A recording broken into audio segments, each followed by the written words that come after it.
You're listening to KKSM AM 1320 Oceanside.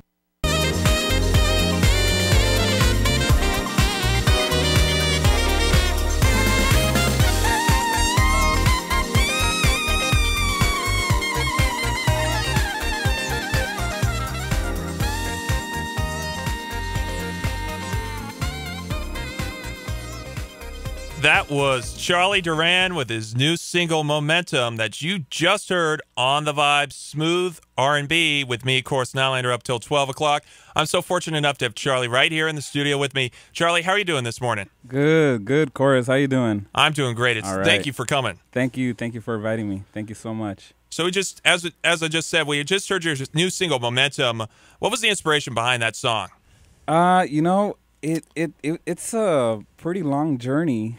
For that song, it started, I think, about maybe like 2 or 3 years ago. And with my friend Matt Godina, he's actually the producer of the song. And we met up with Sheldon Reynolds, former Earth, Wind & Fire. Oh, wow. And we went to his house, and we showed him the track, and he said, I could help you write a nice hook, a nice chorus over the song. I said, okay, cool. So we started humming something. We were in the studio. Started humming something, something real catchy. I was like, "Wow, that's really great. That's nice." So it kind of just it stuck to me, and Matt liked it a lot. And then I did the verse and stuff like that. So that's pretty much the inspiration behind the song with Matt Godina and Sheldon Reynolds and myself and the name, just Momentum, just came out of nowhere, pretty much. Well, it fits perfectly. Thank you. And, Momentum is just, I was telling my friends and my wife, and he said, hey, I was like, oh, man, I got to find a name for this song. And, I woke up one morning and I said, I felt in my heart, God put it in my heart and said, just name it Momentum. It's a song to inspire momentum to anybody, and I'm fortunate enough to have people, tell me, hey, I wake up to the song, I work out to the song. This song reminds me of my childhood and stuff like that. A lot of things that a lot of people have told me. So, I'm fortunate enough to have people tell me that the song is a part of their life or a part of their past or whatever, and that's what I'm hoping to inspire with my music, for people to just tell me, hey, this music reminds me of this. This music is uplifting. This music is, it's very spiritually uplifting. I could hear God in the music. I could hear God speak to me through the music. So that's pretty much, what I aspire with my music. Well, it is such a sweet song. I could see how it could influence people. Thank you. In that way, that must have taken a long time to finish it. Did it take long? Yeah, it took me about 2 years to finish it. Yeah, along with the other songs that I'm doing now. We're working with also Matt Godina. He's producing some of the songs, and my friend Nick Cedillo, which he has a lot of influence in me. And I know he's listening right now. Nick Cedillo, I just want to give you a shout out. And I try to surround myself with people that influence me a lot in the music. It's definitely working out. You guys did such a wonderful job together on that song. Thank you. Thank you. Awesome. So where could people buy that song from? They could get it on CD Baby or on iTunes. On iTunes, Google Play, pretty much any media, what's it called? Not the media, any of electronic distribution, any stores like that. Amazon, I know I saw it on Amazon, or you could play it on Spotify too. Spotify is I use Spotify a lot. That's pretty much where I listen to all my music, and so they could hear it there too on Spotify. Oh, well, now let's get into the journey. What led up to Momentum, your whole journey as a saxophonist. Yeah. So saxophone wasn't your first instrument, am I right? Yeah, it wasn't. It was actually in junior high. I started violin. Oh, wow. Yeah.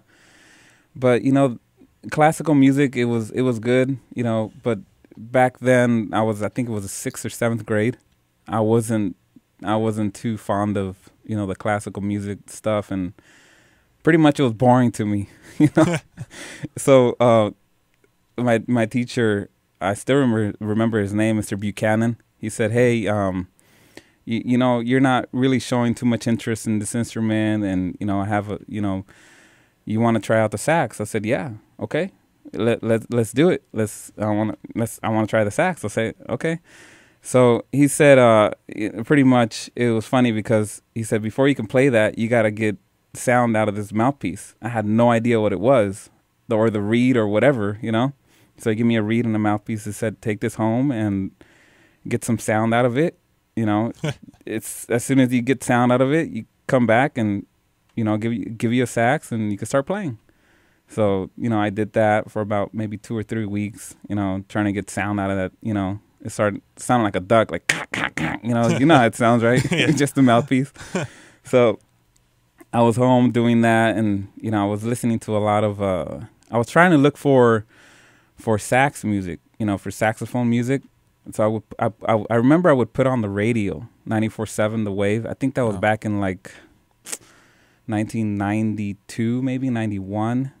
Great station. Yeah, great station. And I remember hearing, I think it was Gerald Albright, one of his hits. I think it was Bermuda Nights. Oh, yeah. And, that song I was like, wow, how does he do that? How does he get that sound? So I started just with the mouthpiece, just, listening to him and just playing with the mouthpiece, just, whatever. And I would record. I would have a, I know you're probably, you're younger than me. You probably don't know. I would have a stereo my dad bought me. And we would have cassettes. I don't know if you remember the cassettes. Yeah, cassettes, yeah. Now I would put the cassette in there and I would record everything. And right when the commercials would start, I would hit stop.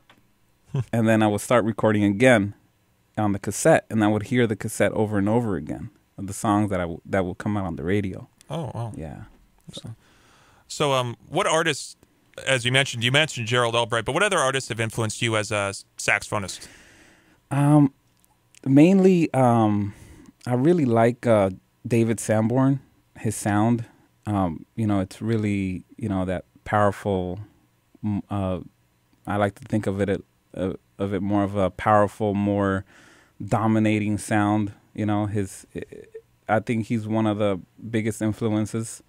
Another one nowadays would be Warren Hill a lot, and it's funny because also Eric Marienthal and stuff like that, because back then when I was playing sax, one of my uncles, my mom told my uncle, hey, he's taking sax at school.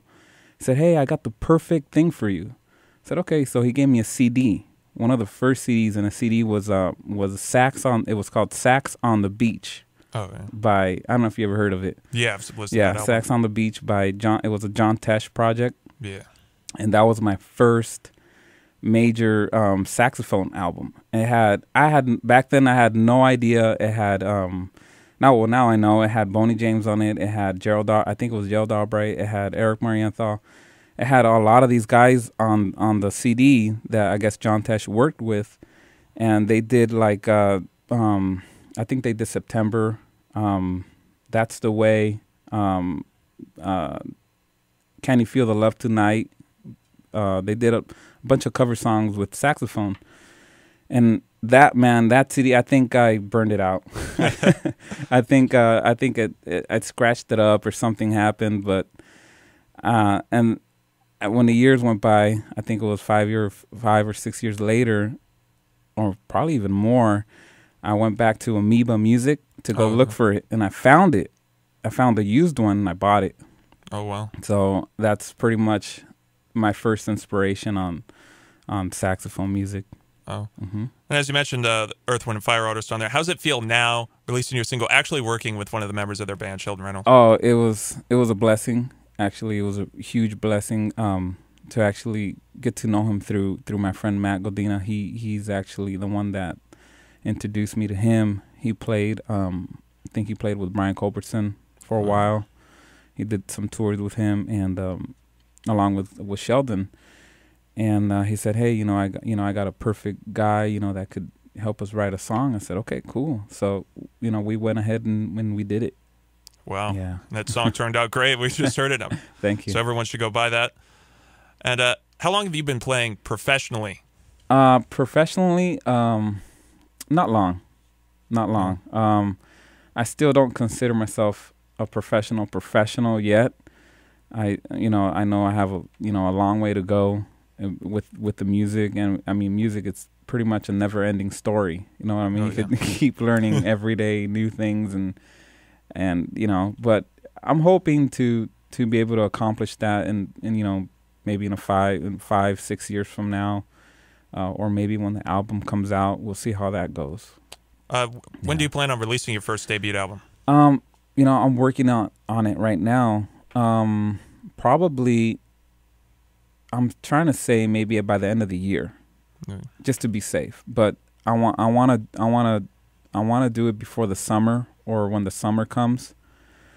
But it's just the process of it is just it's kind of long, and what I'm doing is I'm recording piece by piece, and got this guy here, and this bass player, I gotta put him on this song, and then drummer, put him on this other song, and so I'm kind of like weighing my options between musicians and stuff like that. But I want to be able to just finish it already, and I mean, it's been, I don't know, I think it's been over 5 years in the making of it. It's definitely a long process. Yeah, it's a process, but this year, I think 2014 is the year that I want to really get it out, finish it, and just let it go, pretty much. Well, I tell you, with that song we heard, I can't wait for it. That is going to be such a great album. Awesome. I can Thank tell. you, Chorus. Thank you. And do you have any upcoming live shows that we could see around anywhere? Yeah, I'm playing in Pasadena at a church there, with a couple of friends of mine. I got invited to.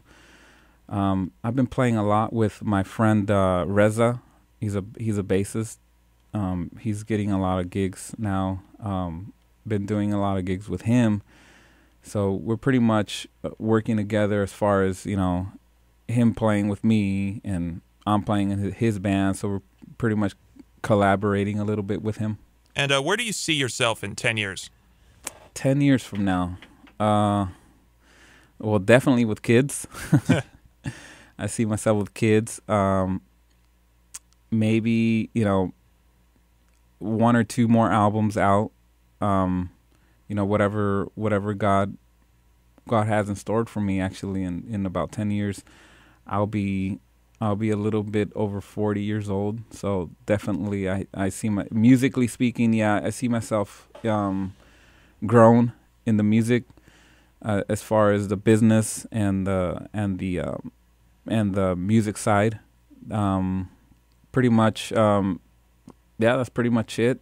And is there anything else you'd like our listeners out there to know? Well, pretty much, the music that I make, like I said earlier, I mean, I hope I can really inspire, hope, beliefs in God,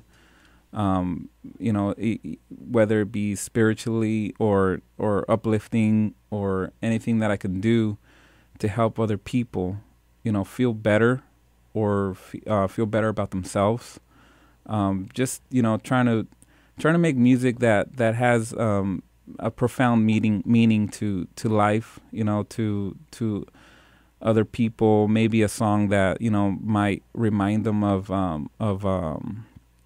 feeling happy, or a song that reminds them of when they had a good relationship with God. Stuff like that. That's what I'm hoping that my music will do in the future.